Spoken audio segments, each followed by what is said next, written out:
Nós sabemos que o pesquisador, ele adora coletar dados, mas como é que a gente pode mostrar para ele a essência de um trabalho científico? Saber o que publicamos é fundamental para direcionar a redação científica. Na verdade, é exatamente a resposta a essa questão que vai nos nortear sobre a ênfase que a gente dá no artigo, na verdade? Então, eu vou fazer uma ilustração aqui para tentar exemplificar exatamente qual é a essência de um artigo científico. Se esprememos um artigo científico, o que sobra dele? Vamos usar a seguinte analogia.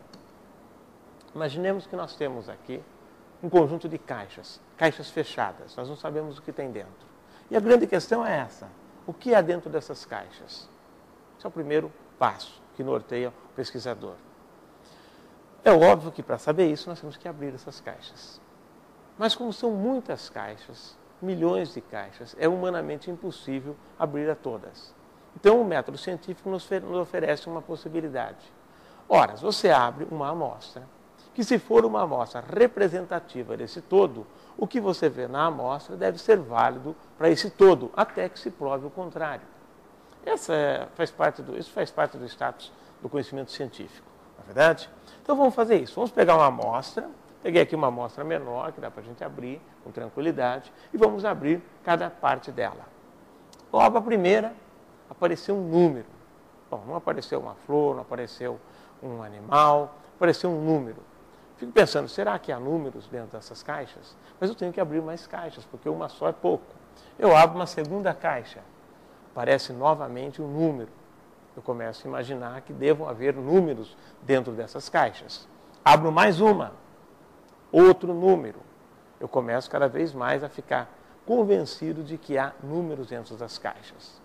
Aí eu começo a examinar, mas por que esses números? Aqui, de 1 para 3, aumentou 2 unidades. De 3 para 7, aumentaram 4 unidades. Será que está aumentando 2, 4, agora vai aumentar 8? Ou agora vai aumentar 6? Né? A razão entre eles está sendo de 2 em 2. Vou abrir mais uma caixa.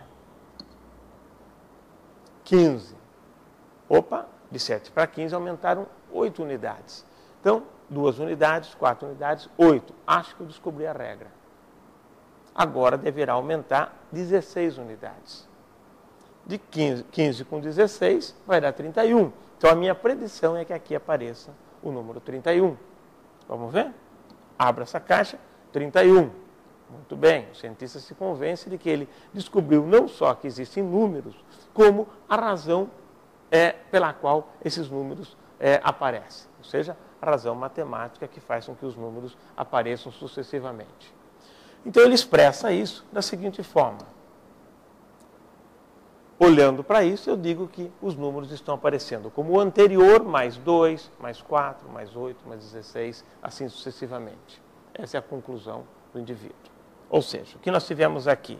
Nós tivemos um método que nos propiciou a selecionar aquelas caixas, a propor a abertura das caixas, a abrir as caixas e ler esses números. Obtivemos como resultados os números, mas mais do que isso, nós chegamos a uma conclusão que nos diz sobre o que tem dentro das caixas e em qual proporção, em qual sequência isso vai aparecer.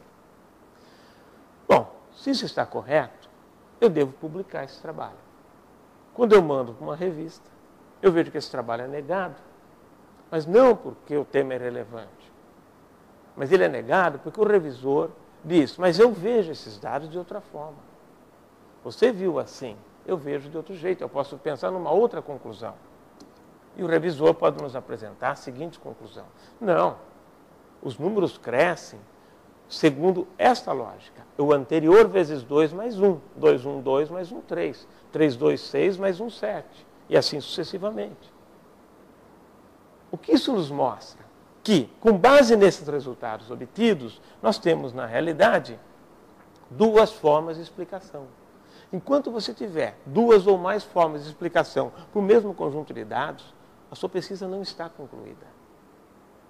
A revista não vai aceitar que você terminou seu trabalho, porque você fez a pesquisa para encontrar algumas respostas. E no final você conclui, pode ser isso ou pode ser aquilo. Só mostra que você ainda não conseguiu fechar.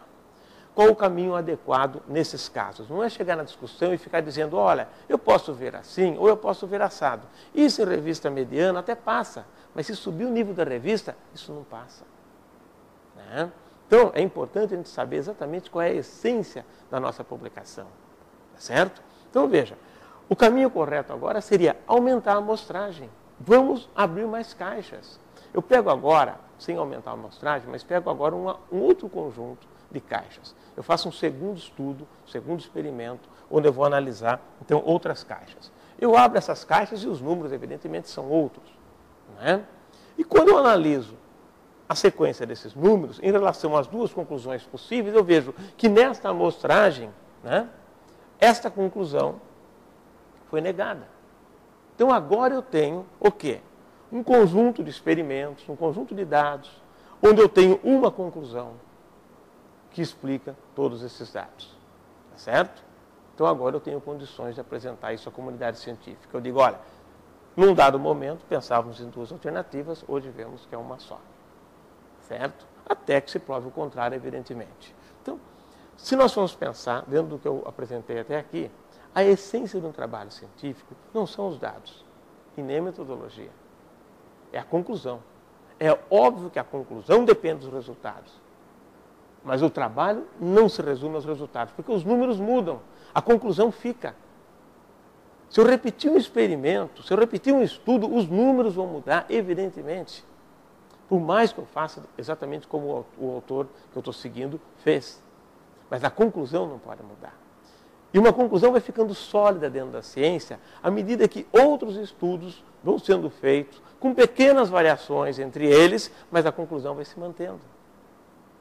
Tá? É assim que se constrói o conhecimento científico. Portanto, devemos ter claro que na ciência nós publicamos conclusões. Se espremermos um artigo, o que sobra dele são as conclusões. Esse é o ponto forte de um trabalho. E isso vai ser usado para direcionar o processo de redação científica, conforme eu for explicando mais à frente.